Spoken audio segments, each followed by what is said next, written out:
Ya, penonton, kembali bersama kami dalam Selamat Pagi Malaysia. Penonton, saya ingin kongsikan apa yang telah diberikan oleh Map Malaysia berkenaan ramalan cuaca signifikan, iaitu berdasarkan analisis model-model cuaca, luruan monsun dijangka berlaku sehingga 28 Januari 2024 dan keadaan ini menyebabkan peningkatan kelembapan yang berpotensi membawa hujan berterusan di timur semenanjung Malaysia, dan antaranya negeri yang terlibat adalah negeri Kelantan dan juga negeri Terengganu. Dan kita sedia maklum juga pada ketika ini beberapa daerah di negeri Kelantan dan juga negeri Terengganu sedang dilanda situasi banjir, dan kita nak ketahui bagaimana situasi terkininya bersama dengan penolong pesuruh jaya Bomba Jainal Elias Zainal Madasin yang merupakan pengarah Jabatan Bomba dan Penyelamat Negeri Kelantan secara panggilan suara pada ketika ini. Assalamualaikum.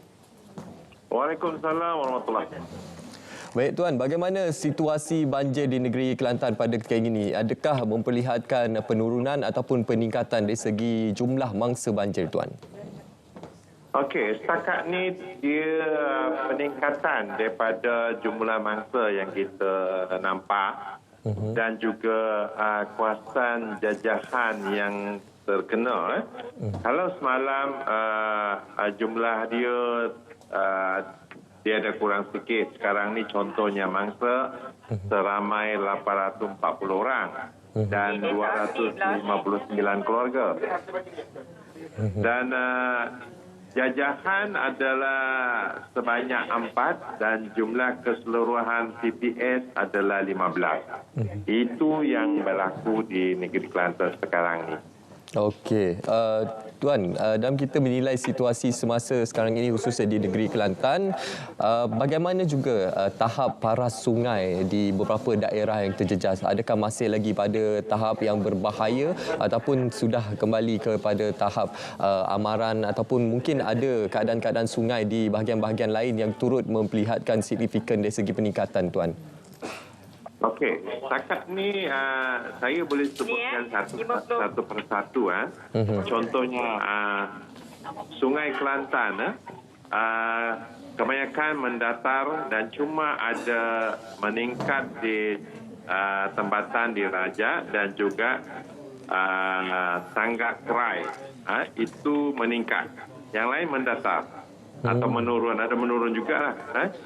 Dan kalau di Sungai Golok, contoh Kuala Besar dia menurun, Rantau Panjang mendatar dan Kuala Jambu mendatar. Dan kalau Sungai Semarak dia menurun, Jabatan Melo dan juga Pasir Putih turun. Okey, Tuan. Sungai Pergau pula dia Kampung Lawa ni dia meningkat. Jadi nampak ni taklah seteruk macam yang gelombang yang ketiga hari itu.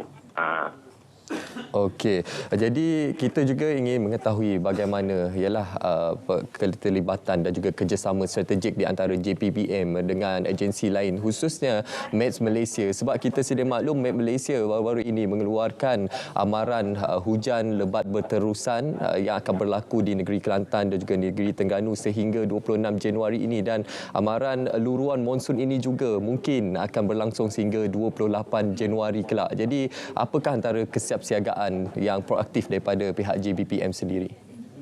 Ya, setakat ni dengan kerjasama semua agensi dan bomba, dan kita banyak bergantung kepada laporan Malaysia, dan juga kita juga dapat maklumat sedikit banyak daripada negara jiran kita. Dan persiapan kita setakat ni kita dah ada pengalaman yang sebelum ini, dan memang staging kita kawasan-kawasan yang teruk yang kena banjir, memang preparation kita di balai-balai yang berdekatan kawasan-kawasan banjir itu dengan aset yang kita cukup, kita dah standby di sana. Contoh macam berlaku di Pasir Putih kali gelombang yang keempat ni, alhamdulillah kita dapat atasi masalah dengan kerjasama semua agensi dengan aset yang kita ada. Jadi kita begitu juga tempat lain lah. Saya rasa tidak ada masalah untuk yang kali ini. Dan tapi dia akan di masa akan datang ni kita akan apa yang orang kata lagi standby. Kita ni akan berterusan kan untuk gelombang keempat. Okey, Tuan, dalam ruang masa yang ada ini mungkin sedikit kata-kata nasihat yang ingin disampaikan kepada seluruh mangsa yang terjejas banjir untuk tidak menjadikan banjir ini sebagai satu pesta air dan tidak melakukan sebarang langkah-langkah yang mungkin boleh menjejaskan keselamatan mereka sepanjang musim banjir ini, Tuan. Ya, saya nafikan memang ini yang perlu kita keluarkan atau ingatkan. Jangan banjir ni kita tuju sebagai pesta. Kerana kita untuk mengelakkan benda yang penting ini, contoh kematian, kecederaan dan yang lain-lain berkaitan dengan punca banjir ini. Dan kita kalau boleh masa banjir ni, inilah masa kita untuk kerjasama, bukan saja agensi yang terlibat, tapi orang-orang kampung sendiri untuk berpindah segera ke tempat yang selamat macam PPS yang disediakan tu.